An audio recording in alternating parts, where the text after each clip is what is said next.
দেখো দানবর কিমান অশেষত বীর সৈন্য দানব কুলতি মুখে কবা উচ্চস্তরে বিশ্বধ্বংসর মূর্তি ধরি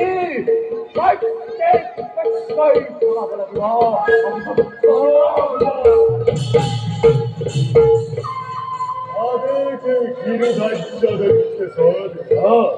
হাতে নরুয়ে তীক্ষ্ণ অভি প্রচন্ড ধ্বংসরে বিশ্ব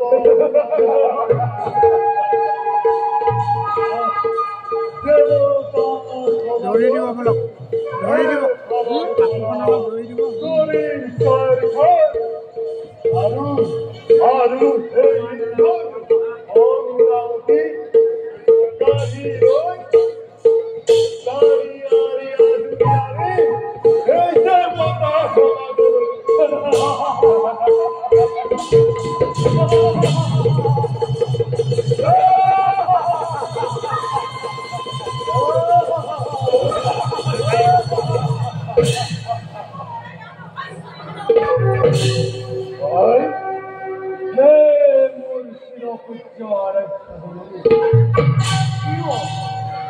তুমি এনে মূর্তি করিস ধরন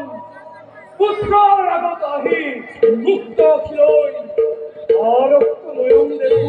জননী কুমার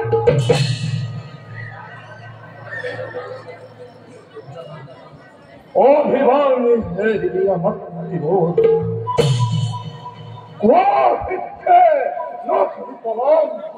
কারাসি হই পর অন্নপম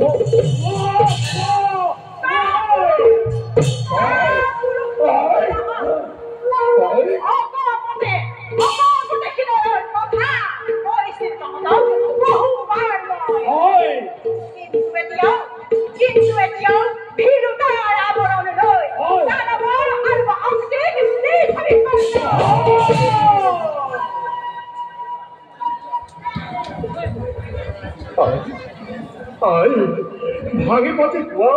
উদ্দেশ্য তোমাৰ মুহে যদি স্বাস্থ্যৰতি অৱশ্যে পূৰ্ণ কৰিম মই তোমাৰ মনন কামনা তোমাৰ ভাই ভাগীপতি কোৱা অনুবাৰ কব হয় অনুবাৰ কব লাগে যদি হয় কোন হেৰৱৰ সন্তান হয় অদিতিৰ পুত্ৰ আদি দেৱতা অদিতিৰ পুত্ৰ আদি দেৱতা হয় মহত্তিমান বুলি হয় শ্ৰেষ্ঠ বুলি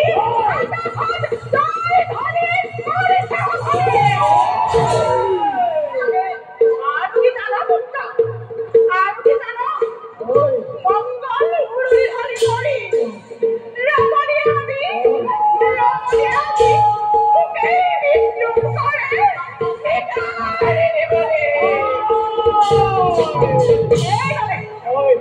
এইবাবে নিতান্ত অসমৰ্থ দৈত্যমাতা নিজে গৈ মুক্ত অখি হাতত লৈ অদিতিৰ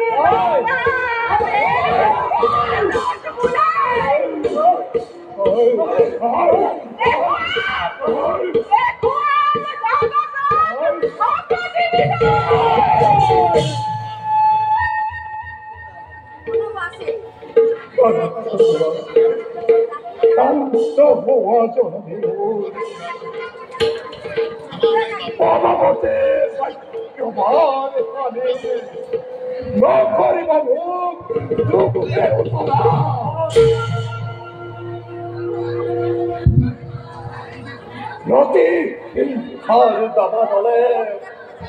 দহিসে আমাকে অতি দহিসে আমাকে বহু ভারী সোয়াদনে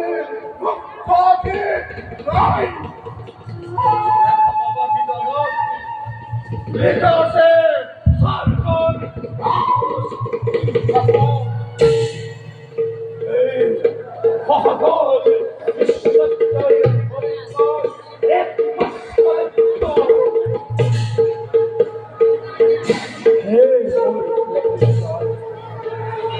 নহব অস্থিৰ তোমাৰ শক্তিতে দীপ্তমান হৈ স্বৰ্গ মধ্য মেদিনী কোপাই ভয়ংকৰ পদধূলি হৈ ৰজপুতেই নাম স্বৰ্গ উঠে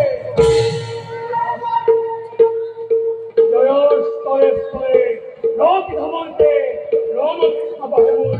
ৰমল বেগেৰে শুনি তব অদ্ভুত অনাবনে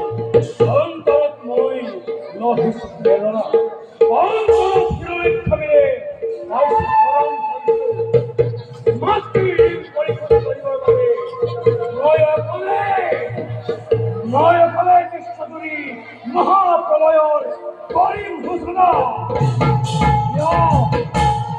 দাদা আশীৰ্বাদ দিয়া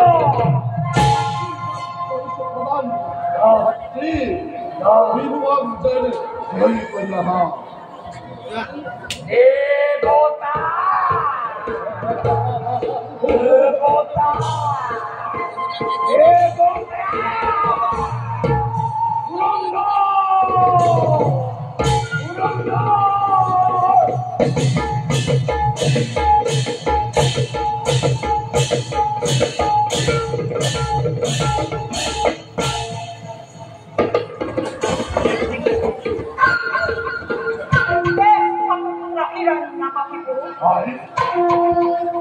মহাগৰা পৃথিৱীৰ অধীশ্বৰ